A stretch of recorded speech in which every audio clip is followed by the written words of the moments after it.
Watch glitches. As you can see, I'm still learning how to use StreamYard, but anyway, is what it is. This is the probably the last RLUSD XRP pool update that I'll make in a while, because I think, as some of you know, for the last couple of weeks, I've been providing daily updates on this pool and presenting my interpretation of it and having good arguments with other people on X about their interpretations of it. And kind of recently, we've seen, let's have a look at this. We've seen an increase in the total value pooled, and then it dropped again. And during this time, we had really good experiment with kind of the pool fees, which is, again, a subject that's close to my heart. So as you can see, like we increased fees, we decreased fees, the pool fees, and then we looked at the accrued fees as well, and the overall impact of the number of contributors to the pool, that kind of thing. So we had, over the last few weeks and over the Easter holiday period, a great opportunity to look at this pool and give our interpretation of it, hopefully learn a few things about the pool. And I have to say, kind of my conclusions remain that with this low pool fee set currently at 0.21%, and it went as high as 0.68% or 0.675%, and then as low as 0.11%.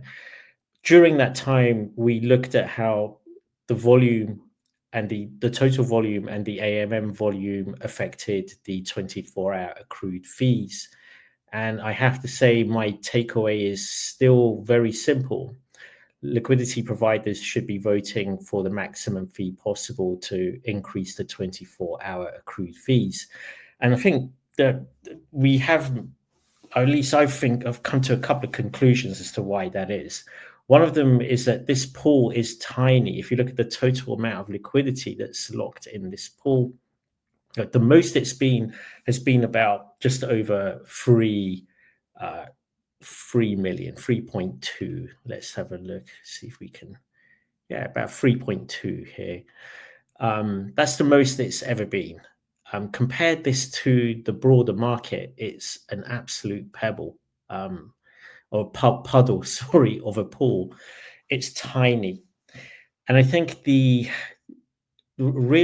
price of the pool, which is expressed in the ratio of the assets and the volume going through this pool, are contingent on the broader market, where the real kind of price is set on order books on centralized exchanges. And as long as that dynamic exists, where the vast majority of the volume and price discovery occurs on centralized exchanges, then I really think it makes very little sense for a liquidity provider that's seeking to accrue 24-hour fees or providing liquidity in return for fees to vote for a low fee pool. And, we've had a back and forth on X about this. The arguments that have been presented are that a low pool fee will increase in a higher capture of AMM volume from the total volume, and that will result in higher fees. But here's the problem with that argument.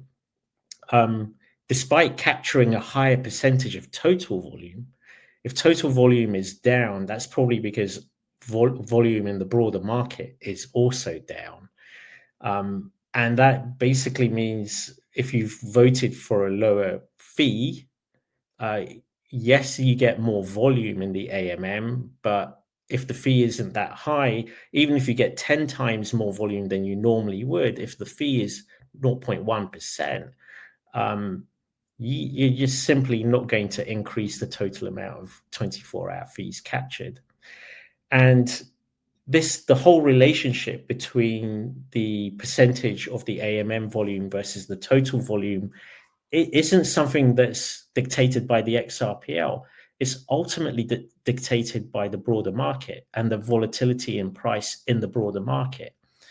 So I remain convinced, and I'm sure I haven't convinced many of you, that you should, as an LP who wants to maximize the 24-hour fees that you accrue, you should vote for the highest fee that you can. And if you don't do that, you're not going to maximize the fees.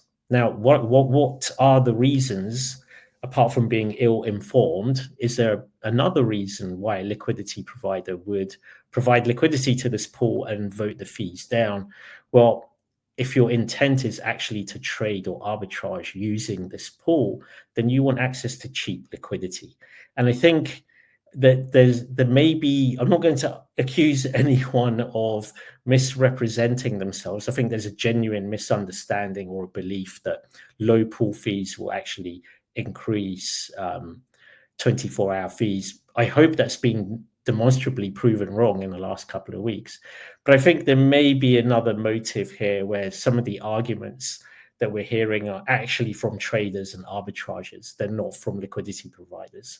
And it's basically from participants and entities that want to access cheap liquidity for their operations. And I think that's really the state of the pool as it exists today. Now, you may well disagree with that, but I've satisfied myself with the evidence that I've seen over the last few weeks that this is the case. So I just wanted to provide a quick update on this particular pool and a summary, really, of what we've learned in that time. So I won't be providing daily updates unless something really interesting happens here, but with this particular pool, for now, liquidity in this pool is pretty stagnant, just like all the liquidity on the XRPL at the moment. It really hasn't moved much for months. And my 2 pence is that the reason for that is that the liquidity providers are not incentivized properly to do this. And there is a standards proposal. I'll drop a link to it underneath this tweet, which basically what I'm saying is that LP providers should be given more control over the voting mechanisms, the fee mechanisms that are available on AMM pools, and also to increase the protocol level cap, which is 1%, to what I think is a very modest 2.5% increase. If you read the full proposal, there are some other ideas in there where we can incentivize liquidity providers to actually provide liquidity to these pools by giving them greater control over the fee structure. And I don't want to overly analyze a single intent. I simply think giving greater flexibility to the fee structure and allowing pool fees to be increased across multiple different types of operations, we let liquidity providers make the final decision. Because I think that there is a lot of imposing intents on behavior from different participant groups. And I want to get beyond that. I just think the greater the flexibility that the ledger provides at the protocol level to liquidity providers, the better, within bounds of reason. And we let liquidity providers choose how to charge for their liquidity. That's really my argument in a nutshell. I think it's a pretty straightforward one. Thanks to everyone who has read the standards proposal and has contributed to it. I will try and update it with all the feedback that's been provided so far. But I'll leave it at that, guys. I'm not going to provide any more updates on this. I'm going to move on to other things, namely the Mad Lab wallet. Expect more videos on that. For any of you that don't know what the Mad Lab wallet is, it's, in my opinion, it's an open source wallet, number one, for the XRPL. It's, in my opinion, a wallet that gives you the greatest security, privacy, and reliability to connect to the XRP ledger to send a transaction, to sign and send a transaction. And that's really important for me and for certainly the group of people that kind of I represent within Meth Labs.